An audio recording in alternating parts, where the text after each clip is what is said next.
Everyone, this is Saumya Srivastava. College tutor में आपका स्वागत है। तो आज हम पढ़ेंगे section 13A and 13B of the Hindu marriage act. ठीक है, तो हमने सेक्शन 13 पढ़ लिया था, अब हम पढ़ेंगे सेक्शन 13A एंड 13B। ठीक है, तो जो सेक्शन 13A है ना आपका, बात करता है alternate relief in divorce proceeding. ठीक है, तो इसका मतलब क्या है? अल्टरनेट का मतलब होता है कि हम जो है जिस चीज के लिए कोर्ट में गए, बट कोर्ट ने उसका अल्टरनेटिव निकाला। ठीक है, जैसे कि मैंने आपको पिछले वीडियो में बताया था सेक्शन 13 में कि जो जब आप डिवोर्स फाइल करने जाते हो तो उसके बहुत सारे प्रोसीजर हैं कि आपको तुरंत उस डिवोर्स के लिए कंसीडर नहीं कर लिया जाएगा। क्यों नहीं किया जाएगा? क्योंकि एक मतलब इंडिया में डिवोर्स को एक सोशल इविल माना जाता है। क्योंकि अगर डिवोर्स ग्रांट हो जाएगी कोर्ट के द्वारा, तो ना कि एक सोसाइटल कंटिन्यूअस कम होगा, बल्कि फैमिली का बेस भी खत्म होता है। ठीक है, तो इसके वजह से जो कोर्ट है वो तुरंत ग्रांट नहीं कर देती है जुडिशियल प्रोसीड डिवोर्स। बहुत सारे प्रोसेस होते हैं कि आर्बिट्रेशन होता है, मतलब कि मीडिएशन होता है, कि अगर आपस में समझौता बिटवीन स्पाउस, अगर बोथ ऑफ द स्पाउस मतलब मान जाते हैं कि नहीं ठीक है हम साथ रह लेंगे, या कुछ कुछ जो होता है, कुछ कंसिडरेशन हो जाता है उनके बीच में कि नहीं ठीक है हम इस चीज को एब्जॉर्व कर लेंगे, चाहे जो भी। तो कोर्ट पहले ना ये चाहती है कि जो पहले वो जो हस्बैंड और वाइफ है उनको पहले मतलब रिकंसिलिएट किया जाए। किस चीज के लिए? कि वो डिवोर्स ना लें।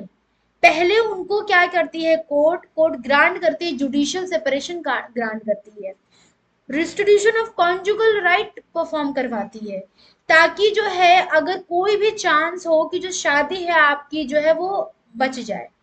क्योंकि जो शादी अगर डिवोर्स होगा ना, तो लीगली जो है ना आप हस्बैंड और वाइफ सेपरेट हो जाओगे, आप एक दूसरे से लाइबिलिटी से आप एकदम फ्री हो जाओगे। ठीक है, इसीलिए ये सेक्शन 13A बात करता है alternate relief in judicial proceeding. ठीक है, तो जैसे मैंने पिछले वीडियो में भी बनाया, अभी भी बता रही हूँ कि डिवोर्स जो है इतना ज़्यादा सोशल इविल माना जाता है अपने कंट्री में कि उसको बहुत सही नहीं माना जाता है। ठीक है, क्योंकि एक फैमिली का फाउंडेशन ही ना खत्म होता है, बल्कि एक सोसाइटल कंटिन्यूस होता है, वो भी हमारा ब्रेक होता है। ठीक है, main and women is A union होते हैं।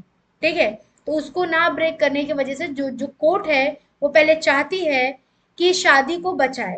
ठीक है, तो कोर्ट क्या करती है? अगर कोई भी इंसान अगर मान लीजिए कि डिवोर्स के लिए फाइल करता है, तो कोर्ट क्या करती है? उसका डिवोर्स का जो अल्टरनेटिव होती है वो निकालती है। क्या निकालती है? वो क्या करती है कि जुडिशियल सेपरेशन प्रोवाइड करती है, कि आप जुडिशरी से सेपरेट हो गए हो, हस्बैंड और वाइफ अलग रहते हैं। ऐसा वो क्या होता है कि वो लाइबिलिटी से अपने फ्री होती है। ऐसा नहीं होती कि उनकी शादी टूट जाती है, वो लीगली सेपरेट नहीं होते, वो जुडिशरी उनको सेपरेट करती है कुछ टाइम के लिए।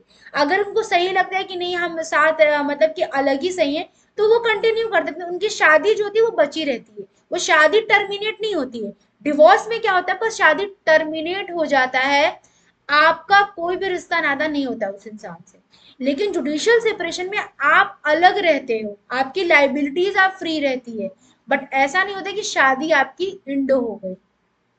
ठीक है, तो पहले कोर्ट क्या करती है? डिवोर्स में अल्टर डिवोर्स ऑफ प्रोसीडिंग में क्या करती है? कोर्ट ट्राई करती है कि उसका अल्टरनेटिव मिले जिससे शादी जो है आपकी बच जाए। तो कोर्ट क्या करती है ना, जुडिशियल सेपरेशन कर देती है, जुडिशरी सेपरेट कर देती है। तो उसमें क्या होता है कि आप जो है आप अलग रहते हैं।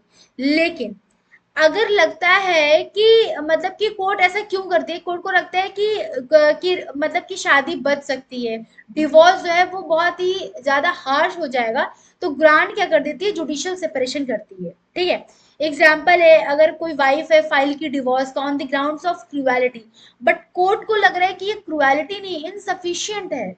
मतलब क्रूएलिटी मैंने बताया कि बहुत वाइडर एम्बिट है इसका, आप किसी चीज को क्रूएलिटी नहीं कह सकते हो।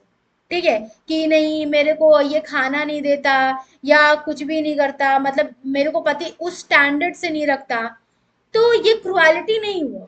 ठीक है, ये क्रुएलिटी का बोला ना मैंने, बहुत एम्बिट बहुत बड़ा है। तो कोर्ट को नहीं ये सफिशिएंट लगना चाहिए कि नहीं ये जो क्रुएलिटी का ग्राउंड है ये सफिशिएंट है। अगर कोर्ट को लग रहा है कि नहीं ये सफिशिएंट नहीं है तो क्या करेगी, पहले वो जुडिशियल सेपरेशन करेगी। यार अगर दो पति पत्नी अलग रह रहे हैं, उनके बीच में कोई कोहैबिटेशन नहीं हुआ है, तो क्या करेगी, वो रिस्टोर करेगी कॉन्जुगल राइट को पहले। ये भी अल्टरनेट रिलीफ है, ठीक है। तो क्या है, ये सेक्शन 13 ये बात ये कर रहा है कि alternate relief in divorce proceeding.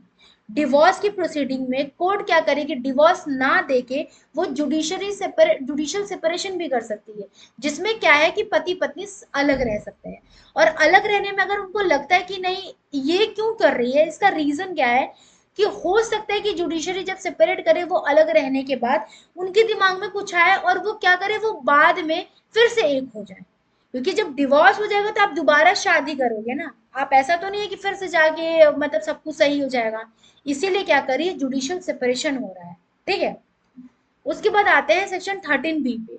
Section 13 B क्या बात करता है, divorce by mutual consent. Mutual क्या है ये, यहाँ पे हस्बैंड और वाइफ का दोनों का कंसेंट है। दोनों का कंसेंट है कि हम डिवोर्स लेंगे, दोनों खुश नहीं है एक दूसरे से, तो क्या करेंगे, वो फाइल करेंगे डिवोर्स के लिए, म्यूचुअली कंसेंट देंगे कि नहीं हम खुश नहीं, हम शादी से इस खुश नहीं, हम डिवोर्स चाहते हैं।